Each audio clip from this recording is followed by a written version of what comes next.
Et yo tout le monde, c'est Foreign Clash, on se retrouve aujourd'hui pour une nouvelle vidéo. Et dans cette vidéo, on continue le concept de ce coffre me donne un deck. Donc comme vous pouvez le voir, j'ai un petit coffre magique là, qui nous attend. Donc on va directement l'ouvrir avec une petite clé. Et ensuite, on va jouer le deck que ce coffre nous donne. Alors là, on a vu 7 cartes. Si on en avait eu, donc du coup en 8ème carte, on va soit mettre le miroir, soit une autre carte. On verra bien, peut-être ouvrir le coffre géant. Donc on va d'abord jouer Gang de Gobelins, ensuite Barbare d'élite, Géant Royal. Ensuite une petite foreuse, ça semble encore être un deck avec beaucoup d'une condition. Petit gobelin explosif, ça fait plaisir. Petite nouvelle carte qui est sortie il n'y a pas très longtemps. Bébé dragon. Et le miroir, bah justement le miroir, donc on va être obligé d'ouvrir un autre coffre. Donc là on va déjà jouer ces 7 cartes là. Donc on va ouvrir le petit coffre géant, là je vous mets de côté. Et la première carte de ce coffre, on va tout simplement la jouer. Et ce sera une sorcière, ok. Donc ensuite les autres cartes, on va pas les jouer. Ok, ça va rentrer, on va pas les jouer. Donc bah je crée le deck et on se retrouve tout de suite. Donc voilà, j'ai créé le deck, donc on a une petite évolution, on va la jouer, hein. C'est toujours plaisir de jouer une évolution.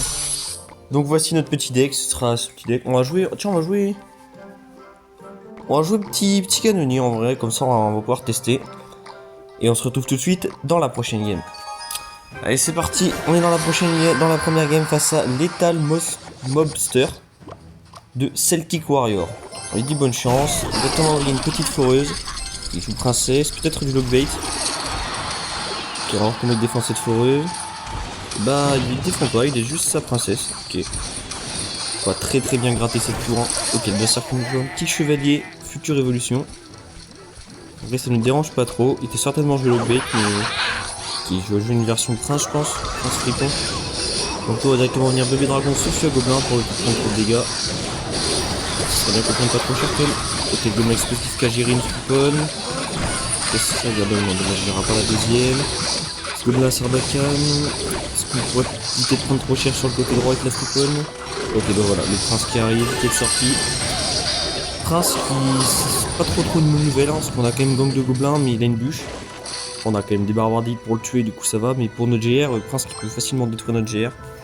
On a quand même foreuse en secours, hein. On a vu que la foreuse a très bien gratté sur le premier push, hein. Donc là je pense qu'on va repartir GR fond de terrain. On va attendre d'état 10 délai, on va poser un petit GR fond du terrain, histoire de mettre une petite pression, on va voir comment l'adversaire réagit. Et on va pas jouer.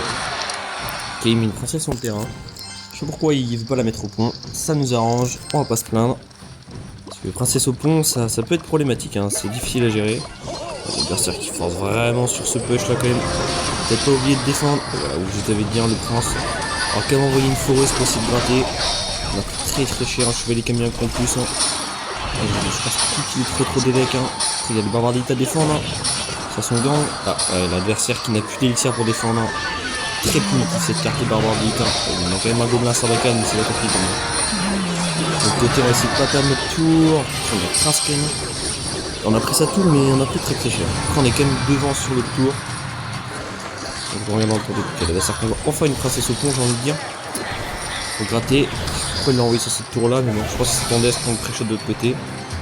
Je pense qu'on va envoyer un petit GR mid, hein. Histoire d'aller un petit GR évolutif mid, ça va bien gratter cette tour. Peut-être de la prendre. Ok, le GR qui. Ou le GR qui va prendre la tour. Maintenant il nous suffit juste de défendre une tour et c'est bon. Ok, les fripons sont sortis. Je pense qu'on va juste venir barbare d'élite. Le bûche à gobelin.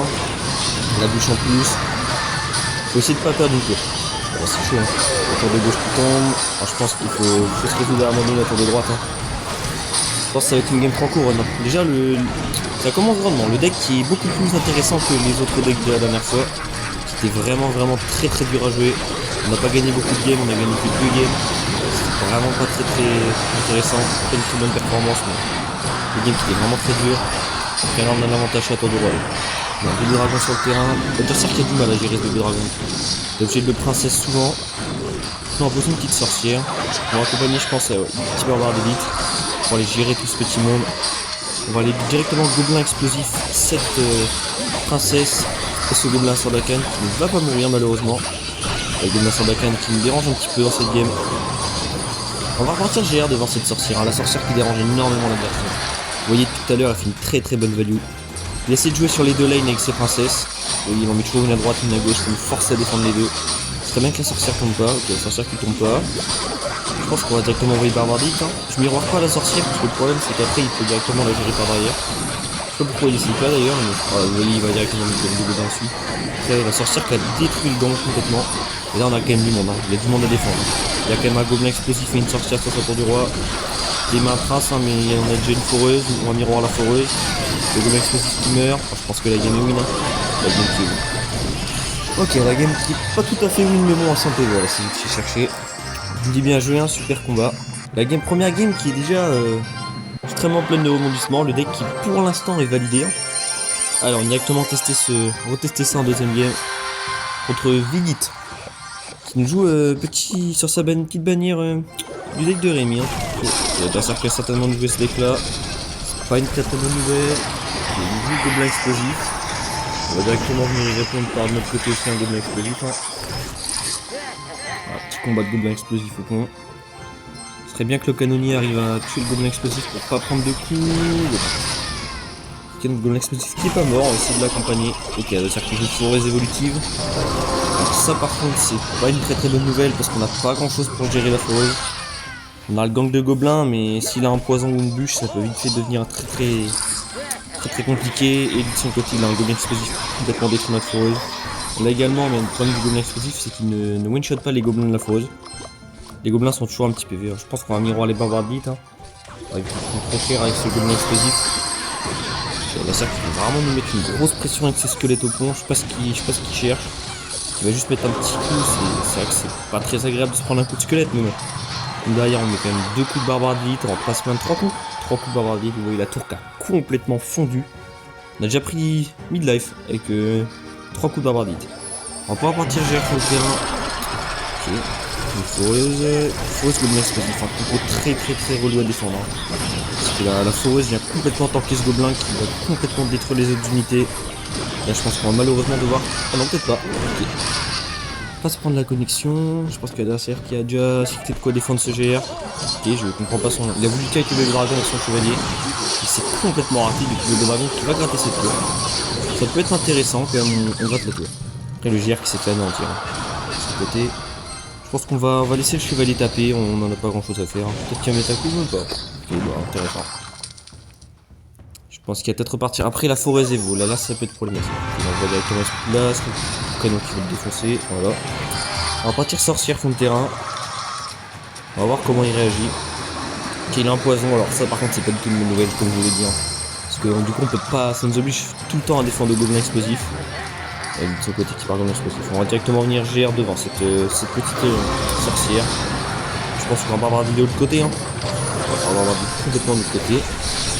On va peut-être mettre un... Oui, l'adversaire commence à stack les gobelins explosifs. Alors ça par contre c'est pas cool. On va éviter de les tuer. Il a complètement détruit notre push. Hein. Les gobelins explosifs qui se retournent quand même là. Alors, ça par contre c'est pas très bien. Ok, on va directement défendre avec ce gobelin explosif. Après le gobelin... Ok, on va directement gobelin explosif de l'autre côté. Je pense que l'adversaire peut oublier qu'on avait un miroir.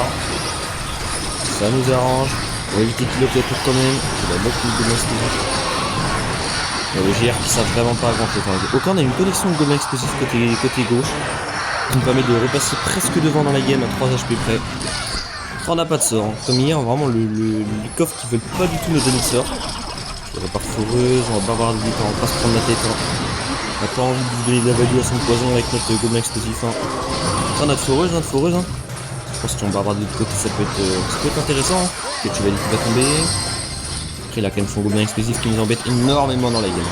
Le fait qu'on puisse pas le gérer, c'est... Voilà, c'est la évoqué, le presque de sortie. On n'a pas non plus beaucoup de chance de tomber contre un adversaire niveau 15. Hein. Faut jouer double évolution et là, voilà, dans la game, le double évolution, on carry. Hein. Après, on est repassé devant. Le poison. Le problème, c'est qu'il peut continuellement nous gratter au poison. Et nous, on est obligé de défendre avec des... On a beaucoup de troupes, de petites troupes qui sont sensibles au poison. Lui, il trouve toujours le moyen de défendre cette foreuse. Hein. Vous voyez, il a mis un chevalier. On va attendre qu'il avance, on va mettre une petite foreuse fond de map. On va venir gobelin explosif au milieu, histoire de tuer ce petit squelette. Il a beaucoup de choses pour répondre. Il y a une Tesla, après la Tesla qui est posée quand même. Si on sait qu'il peut, on peut envoyer un GR. Qu'il envoie sa foreuse Evo, un Barbardie pour pas prendre de dégâts. Voilà, Barbardie qui tombe. L'adversaire qui a un GR sur tour, on a un GR sur tour quand même. On va pas sous-estimer ce GR sur tour, la tour du roi qui est activée. Malheureusement, je pense que la game là est vraiment très compliquée. temps, on fait ce qu'on peut, mais là, le poison de l'adversaire qui me fait vraiment très très mal. Ce poison qui carré complètement l'adversaire. Et vous voyez là, c'est vraiment, je pense qu'il va sortir son poison et la game qui va être... voilà la game qui est impossible à gagner, vraiment impossible. Le poison et la bûche qui nous ont fait vraiment trop mal. Donc même pas quand même, je vais jouer un deck troll, faut pas abuser quand même. Et on va directement se retrouver dans la troisième game. Allez, c'est parti, on lance la troisième game. C'est bien que ça trouve rapidement quand même. Bon, ok, ça a trouvé. Nous sommes contre Bazam Ozzy XX du clan Xamobile. On va directement partir, qui nous joue tour canon, qui est intéressant. On va voir ce que ça donne, un tour canon du deck. On va partir petite foreuse, ok, un PK qui est sorti. Ok, ça nous arrange. Ça n'est pas dérangeant, on a quand même beaucoup de choses pour répondre au PK. On a une sorcière, on a un gang, on a des barbardites, même s'ils se font quand même gérer. Le problème c'est que bah, il peut complètement défoncer notre GR avec son PK. Ok, il a mis en cette sorcière, il a complètement raté son néant. Après il m'a pré-shot, je pense qu'il a même pas fait esprit de pré-shot le gang. En miroir, qui joue une foreuse avec. C'est un petit peu bizarre l'adversaire. Qui joue le néant en flèche bûche. Beaucoup de sorts quand même pour cet adversaire là. La game qui va être tendue, il a beaucoup de sorts, déjà on est déjà très cher. Je sais pas ce que c'est du tout que son deck là, mais 3 sorts déjà. 3 sorts qui nous font mal. Hein. Parce que les flèches qui peuvent venir détruire notre gang. Si en miroir le gang il est juste à bûcher et il peut néant notre sorcière. Ça c'est pas du tout une bonne nouvelle. On prend en tête à... ouais, le gobelin explosif qui va les connecter. Ok, on est toujours là dans la game. On a quelques HP, mais c'est 42 HP de retard, c'est pas beaucoup du tout. Le problème c'est qu'on peut pas vraiment partir GR parce qu'il a son PK en fait. Il a son PK, du coup il a juste PK notre GR et il y aura plus de GR. Qui joue chevalier évolutif. Formation à prendre. Vraiment néant cette sorcière, je comprends pas ce qui veut néant la sorcière, de vraiment le déranger à ce point là. Du coup c'est à dire qu'on a potentiellement envoyé gang de gobelins côté gauche. Je pense qu'il va bûche. Voilà. Et derrière on va complètement miroir le gang. Il a une TDE en plus. Voilà, le GR qui passera pas dans la game, c'est même pas la peine de l'envoyer, il va toujours avoir PK ou Baradi dans la PK ou TDE dans la main et c'est même pas la peine. On va laisser le chevalier de côté, on va complètement l'ignorer, le canonnier qui va le défendre de toute façon. Et nous on va partir gobelin explosif fond de map. Le problème c'est que nous on a pas du tout de sort, il y a ce PK qui est sorti. On va peut-être pas recycler sa TDE, donc on va tester géant. C'est pas un gros push. Hop là, on va directement gérer le point. Il a pas sa TDE, il a pas son PK, il va nettoyer à droite. Alors on met quand même une grosse pression. On met quand même une TDE, je suis pas du tout convaincu de cette TDE, ça lui coûte des flèches. Enfin, le push était vraiment payé pour le coup là. Ça lui oblige une bûche, mais lui derrière on va directement dans le gobelin. Là on a notre sorcière, on en a pas grand chose à faire. Je pense qu'il s'attendait vraiment pas à ce qu'on envoie un gros GR-con. On va venir barbardite cette foreuse pour prendre absolument aucun dégât. Je pense qu'il va y répondre par un PK, mais s'il met un PK, je mets directement barbardite de l'autre côté, voilà, directement. On se prend pas la tête, la tour de droite qui complètement craque. Et là l'adversaire qui est déjà dans la merde, c'est-à-dire le terme, il est bien dans la galère. Beaucoup de PV, il rate sa bûche en plus de ça, oh c'est fini. C'est fini, man. On a gagné contre un deck triple sort. Après l'adversaire qui a vraiment pas bien joué, je n'ai pas compris tous ces PK fond de map. Je sais pas pourquoi il s'obstinait à envoyer des PK fond de map. Surtout qu'il a envoyé énormément d'élixir sur notre sorcière. Parce que néant flèche, ça coûte quand même cher. D'ailleurs, il n'avait pas grand chose pour le gang. Et nous sommes dans la dernière game face à Nionek. On lui dit bonne chance. On va directement une petite fois. C'est une joue duchesse. C'est bien, on aura affronté toutes les troupes de tour dans cette petite vidéo. Qui est du prince. Un esprit électrique, ça par contre c'est pas cool. On va partir gobelin explosif. Qui est un golem de glace. On va mettre donc deux gobelins pour tenter ce prince. C'est bien que le golem de glace tombe. Comme ça, le gobelin explosif et le canonnier vont taper le prince. On va laisser ça à les counter push. On va voir comment il défend. Il a une reine des archères. Reine qu'on a beaucoup croisé. Hein. Même dans le dernier épisode, on en a croisé 2 ou 3. C'est vraiment joué la reine. Un poison, on va directement barbardie pour essayer de la tuer rapidement. Malheureusement, il a eu le temps de mettre sa capa. Le canonnier à prendre un coup. Ouais. Ok. Après, il a l'avantage, hein. Il a quand même 100 un peu plus de 100 HP d'avance sur un double sur sa tour. Et bon, ça, c'est les troupes de tour. Hein. Il a une cave à bélier en plus. C'est ça une condition. Ok, un PV, c'est dommage de se prendre le dash. Hein. On va directement partir foreuse. Je crois que pas laissé Barbare Beat. Ok, il défend beaucoup la foreuse avec son prince. Ok, le gobelin qui est sur la tour, c'est intéressant. Ok, il sort sa bûche côté gauche. On gratte quand même 2 coups de Barbare Beat, ça nous permet de revenir bien dans la game. On va directement gang de gobelins, il a plus de bûche, on va pas se prendre la tête. Faut pas oublier que le GR est une surprise, hein. Comme on joue foreuse, l'adversaire ne s'attendra aucun moment à un GR.